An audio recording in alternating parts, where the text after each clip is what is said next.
কংগ্ৰেছে পলিটিক্স কৰা বুলি কৈছে জুবিন চাওক আজিৰ তাৰিখত ৰাইজৰ কথা সকলোৱে দেখিছে কোনে ক'ব যে ন্যায় দিয়া গ'ল জুবিন গাৰ্গে পৰিয়ালে ক'ব লাগিব এইখিনি কথা মুখ্যমন্ত্ৰীয়ে প্ৰমাণ দিব নেকি মুখ্যমন্ত্ৰীৰ কাম হ'ল যে তেখেতৰ আৰক্ষীসকলে যি চাৰ্জ লগাইছে সেই চাৰ্জটো পিছত গৈ আদালতত তেওঁলোকে প্ৰমাণ কৰিব লাগিব কিবা কাৰণত তেওঁলোকে প্ৰমাণ কৰিব নোৱাৰিলে তেতিয়া মুখ্যমন্ত্ৰী বিফল হ'ব আদালতত জাজে মুখ্যমন্ত্ৰীৰ কথাবোৰ নুশুনে জাজে চাব এভিডেন্স জাজে চাব প্ৰচিজাৰ জাজে চাব গাইডলাইনছ তেতিয়াহে গৈ কনভিকশ্যন হ'ব যেতিয়ালৈকে কনভিকশ্যন নহয় মুখ্যমন্ত্ৰী আগৰ পৰাই নিজকে চাৰ্টিফিকেট কিয় দিছে তেওঁ কি ভাবে যে অসমৰ মানুহ আদালতৰ বাবে অজ্ঞাত নেকি আইনী প্ৰক্ৰিয়াৰ বাবে আমি অজ্ঞাত নেকি আমি নাজানো নেকি যে কেনেদৰে কেতিয়াবা পুলিচে ভালদৰে ইনভেষ্টিগেশ্যন নকৰিলে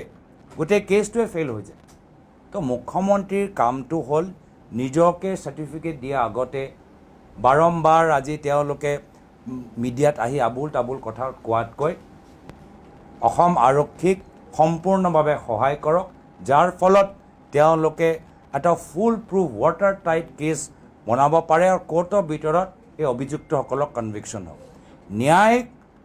কোনে ক'ব যে ন্যায় পালোঁ ন্যায় ক'ব গৰিমা শইকীয়া গৰ্গ বাইদেউ আৰু পামী বৰঠাকুৰ বাইদেউ যেতিয়ালৈকে জুবিন গাৰ্গৰ পৰিয়ালৰ পৰা আমি প্ৰমাণ নাপাওঁ যে তেওঁলোকে ন্যায় পালে তেতিয়ালৈকে মুখ্যমন্ত্ৰীয়ে এইখিনি কথা কোৱাটো ইম্বিচিয়ৰ হৈছে চাইল্ডিছ হৈছে আৰু তেওঁৰ মনৰ ভিতৰত কিবা বেলেগ এটা চিন্তা তেওঁ কৰি আছে তাৰে আমি উমান পাইছোঁ কংগ্ৰেছে পলিটিক্স কৰা বুলি কৈ আছে জুবিন গাৰ্গক লৈ পেলাই আমাৰ দাবী স্পষ্ট আমি ন্যায় বিচাৰিছোঁ আমি জুবিন গাৰ্গৰ আদৰ্শ জীয়াই ৰাখিবলৈ বিচাৰিছোঁ আমাৰ ৰাইজ আজি হতাশ হৈ আছে আমি তেখেতৰ ঘাবৰ ওপৰত মৰহম লগাবলৈ বিচাৰিছোঁ তেখেতক আমি একত্ৰিত কৰিবলৈ বিচাৰিছোঁ তেওঁ মনবোৰ ভাঙি যে নাযায় তাৰ বাবে আমি প্ৰচেষ্টা চলাই আছোঁ জুবিন গাৰ্গৰ গীত নৱপ্ৰজন্মৰ মাজত আকৌ প্ৰচলিত হওক আৰু বহুত কেইজন জ্যেষ্ঠ ব্যক্তিসকল আজি জুবিন গাৰ্গৰ গীত শুনি আজি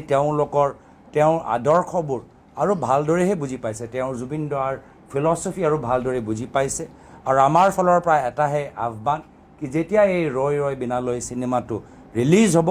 আহক জুবিন দাৰ যি এটা সপোন আছিলে যে অসম চিনেমা জগতটো এটা শক্তিশালী স্থানলৈ লৈ যোৱা আহক আমি মিলিজুলি জুবিন দাৰ অসমৰ চলচ্চিত্ৰ জগতলৈ যে সপোন আমি এই চিনেমাৰ যোগেদি বাস্তৱ কৰিম জ্যেষ্ঠ বিজেপি নেতা শান্তনু ভৰালীয়ে তেওঁ কৈছে যে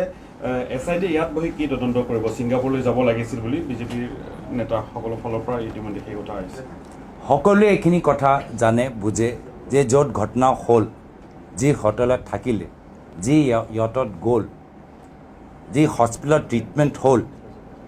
তাতে গোটেইখিনি তথ্যবোৰ আছে কিন্তু সেই তথ্য যোগাৰ কৰাৰ আগত আমি মুখ্যমন্ত্ৰীৰ মুখনৰ পৰা যি আবুল তাবুল কথাবোৰ শুনি আছোঁ মৰ্যাদাহীন কথাবোৰ যে শুনি আছোঁ এজন মুখ্যমন্ত্ৰীক ক'বলৈ নাপায় মই মাত্ৰ ইমানহে ক'বলৈ বিচাৰোঁ ধন্যবাদ থেংক ইউ কালি ক্ৰেডিট খোৱাৰ কথা কৈছে ক্ৰেডিট লাগে মুখ্যমন্ত্ৰীয়ে কৈছে ক্ৰেডিট লাগে ক্ৰেডিট আমি পোৱা উচিত আমি ৰাইজে যাক বিচাৰিছোঁ মই সেইটোৱে ক'লোঁ যে তেওঁৰ কামটো হ'ল কোৰ্টৰ ভিতৰত যিখিনি অসম আৰক্ষীয়ে চাৰ্জ লগাইছে যিহেতু তেওঁ হোম মিনিষ্টাৰ সেইখিনি চাৰ্জ প্ৰমাণ দিয়া আৰু কনভিকশ্যন আনা যদি তেওঁ কনভিকশ্যন আনিব নোৱাৰে তেওঁ কোনো ক্ষেত্ৰত সফল